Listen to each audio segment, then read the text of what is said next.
8 April প্রস্তুত বিশিষ্ট আইনজীবী বিকাশ রঞ্জন ভট্টাচার্য। সুপ্রিম কোর্টে কি পদক্ষেপ নেবেন তিনি জানালেন। তাহলে কি আসল মাথার জেল? বন্ধুগণ, এই মুহূর্তের অত্যন্ত বড় ব্রেকিং নিউজ। আপনারা সকলে জানেন যে 26,000 শিক্ষক শিক্ষাকর্মীর চাকরি বাতিল হয়েছে। হাইকোর্টের নির্দেশ বহাল রয়েছে। ঠিক এমতো অবস্থায় মুখ্যমন্ত্রী 7 এপ্রিল নেতাজি ইন্ডোর ডেকেছেন। যারা চাকরি হারা তাদের সঙ্গে তিনি তাদের সুবিধা অসুবিধার কথা শুনবেন। তার আগেই ক্ষোভে ফেটে পড়ছেন যোগ্য চাকরি প্রার্থীরা। তাদের দাবি নেতাজি ইন্ডোরে মুখ্যমন্ত্রী অযোগ্যদের নিয়ে সভা করছেন। এর আগেও মুখ্যমন্ত্রীর সঙ্গে তারা নাকি একাধিকবার দেখা করেছেন, কিন্তু পুলিশের লাঠি পেটা খেতে হয়েছে। বন্ধুগণ, ঠিক এই পরিপ্রেক্ষিতে বিকাশ রঞ্জন ভট্টাচার্য সরকারকে চরমভাবে তুলোধনা করলেন। সমস্ত দায় চাপালেন সরকারের উপর, মুখ্যমন্ত্রীর উপর।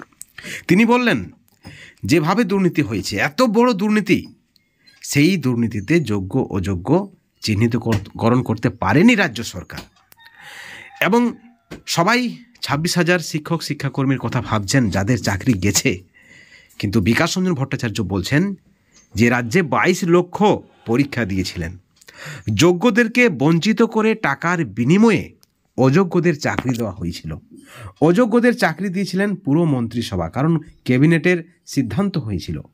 সকলে হাঁ করেছিলেন, যদিও তিনি বলেছেন যে মন্ত্রীদের কোনো ভূমিকা নেই। এ রাজ্যে মন্ত্রীরা নাকি মেরুদণ্ডহীন, একজনেই কথা বলে। এবং সেই সঙ্গে তিনি যুক্তি দেখিয়েছেন যে সরকার বলছে, মুখ্যমন্ত্রী বলছে পুরো শিক্ষা ব্যবস্থা ভেঙে পড়বে, কিন্তু কেন?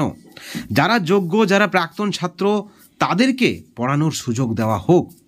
তিনি প্রশ্ন করেছেন যে 22 লক্ষ পরীক্ষা দিয়েছিলেন, তাদের মধ্যে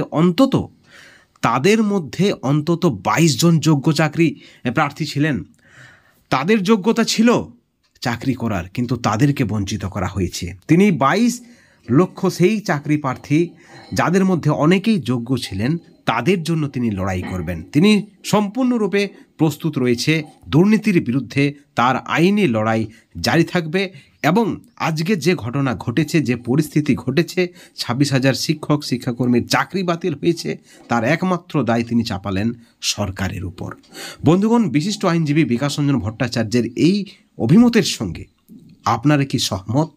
অবশ্যই আপনারা আপনাদের মতামত চ্যানেলের কমেন্ট সেকশনে কমেন্ট করে জানাবেন। সকলে ভালো থাকবেন, সুস্থ থাকবেন, কিন্তু কোনো ধরনের দুর্নীতি থেকে অবশ্যই দূরে থাকবেন। Thank you so much.